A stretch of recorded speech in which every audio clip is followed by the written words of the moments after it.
Indian polity practice bits first question. రాజ్యాంగం వైఫల్యం చెందితే రాజ్యాంగాన్ని నిందించరాదు, అమలుపరిచే వారినే నిందించాలని వ్యాఖ్యానించింది ఎవరు క్రింది వాణిలో? డాక్టర్ బిఆర్ అంబేద్కర్ గారు వ్యాఖ్యానించారు.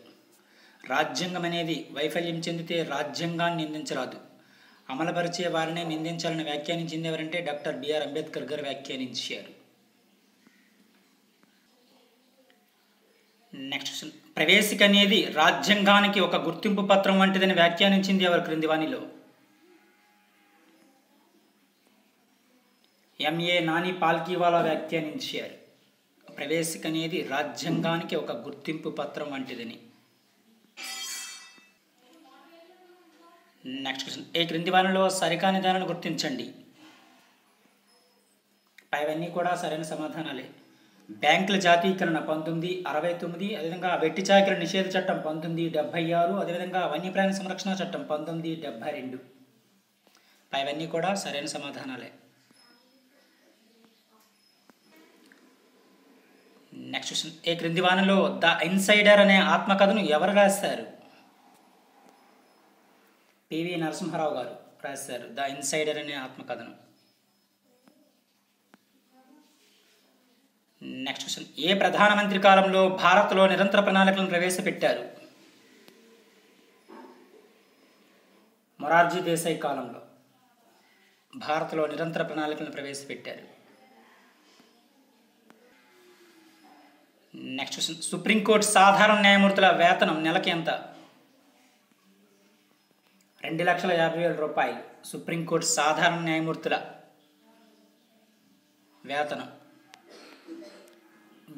స్పెల్లింగ్ మిస్టేక్ పడింది. న్యాయమూర్తుల, సుప్రీంకోర్టు సాధారణ న్యాయమూర్తుల వేతనం నెలకి ఎంత అంటే 2,50,000 రూపాయలు.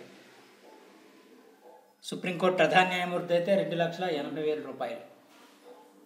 సుప్రీంకోర్టు ప్రధాన న్యాయమూర్తి యొక్క వేతనం నెలకు.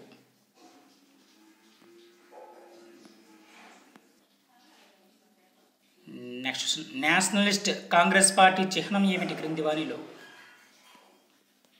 గడియారం.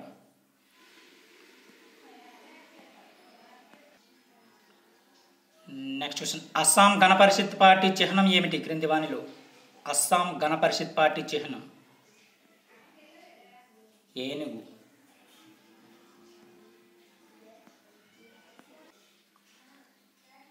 Next question. సమాజ్వాదీ పార్టీ చిహ్నం ఏమిటి క్రింది వాణిలో?